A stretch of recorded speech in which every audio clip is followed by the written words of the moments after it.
We all look the same, y'all. We all look the same until the storm comes, and I'm telling you, what they're about to teach you is gonna make you money.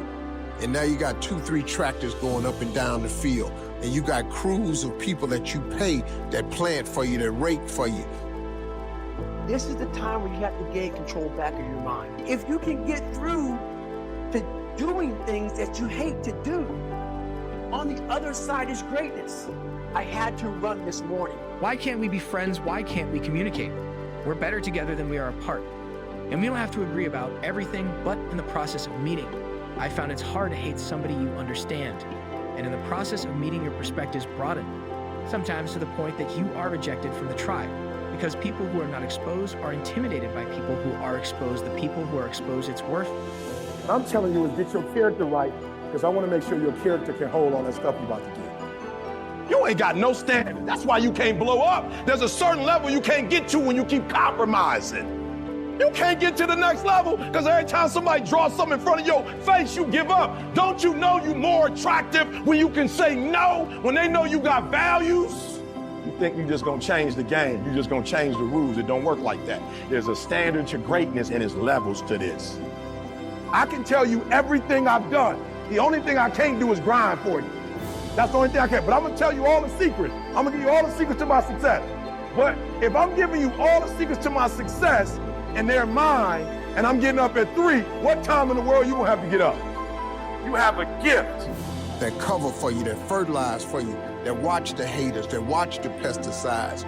Then you got people in your life to start praying for you, pulling for you.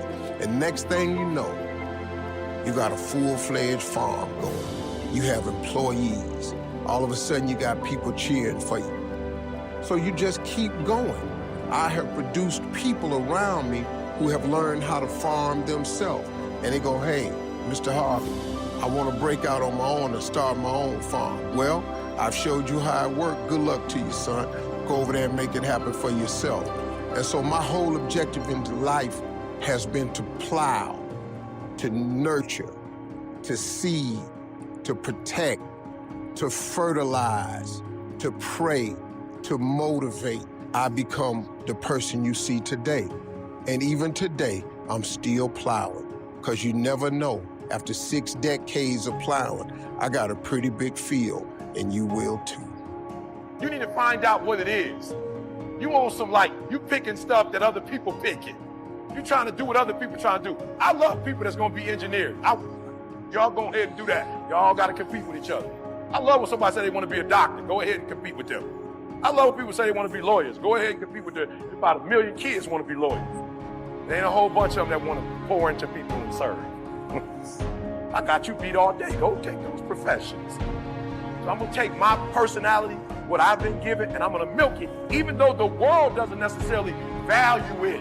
And that's some of y'all problem. There's some stuff some of y'all doing, you don't even want to do that. You want the affirmation that comes from doing that. And let me tell you something, when you're not right, you're gonna keep attracting that kind of stuff. You're gonna keep attracting, I'm just being real, you're gonna attract men who can peep out that you ain't there right now. Once you fix it and get it healed, I told you, I walk in corporate now and I know they don't want me there, but I'm still here. No excuses and conduct your business. The sanctity of your citizenship and the tribe of how you describe yourself to enter into the broader world of a human experience. Before you die, I would hate to die in a zip code having never left the neighborhood that I was born in mentally, and not experience the world, France and Ethiopia and Australia, and millennials and boomers and Gen Zers.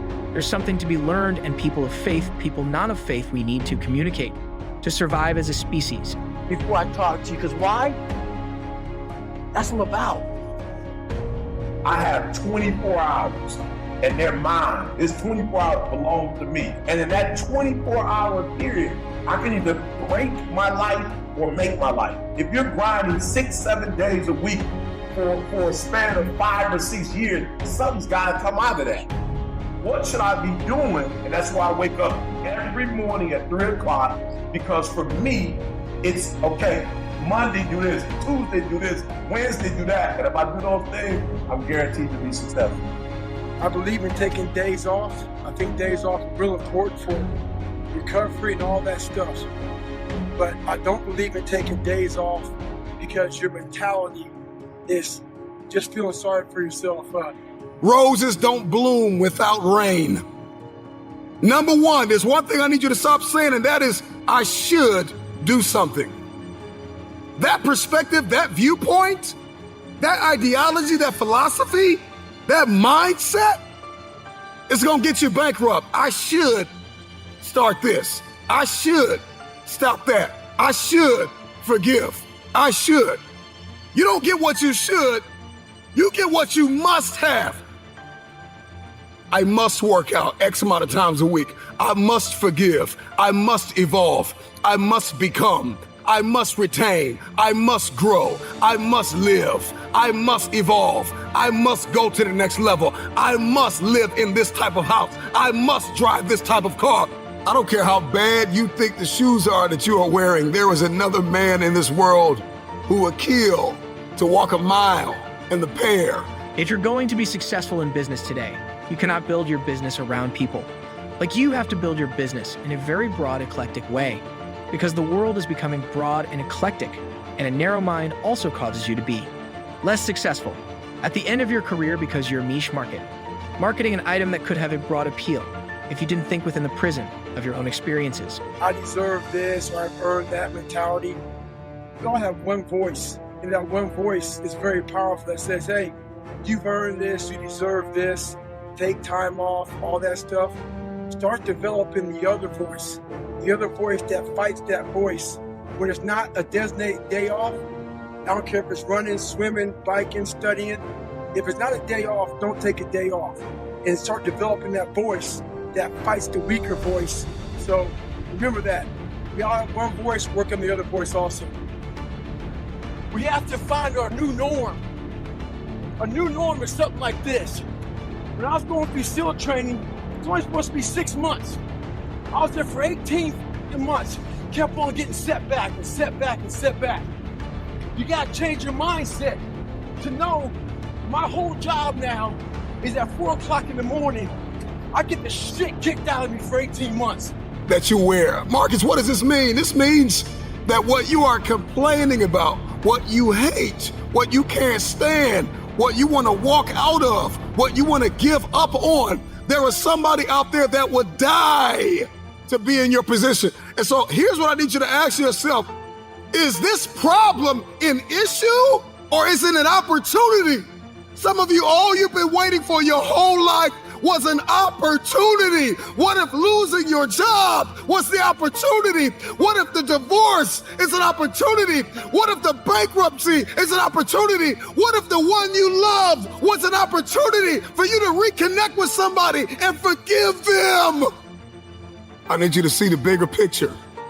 I need you to have a little gratitude. You need to learn how to smile. You need to work out.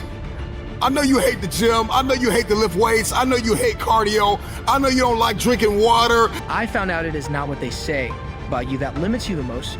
It's that you might believe them and start saying that to yourself. There were many, many, many people who said that I would never be anything.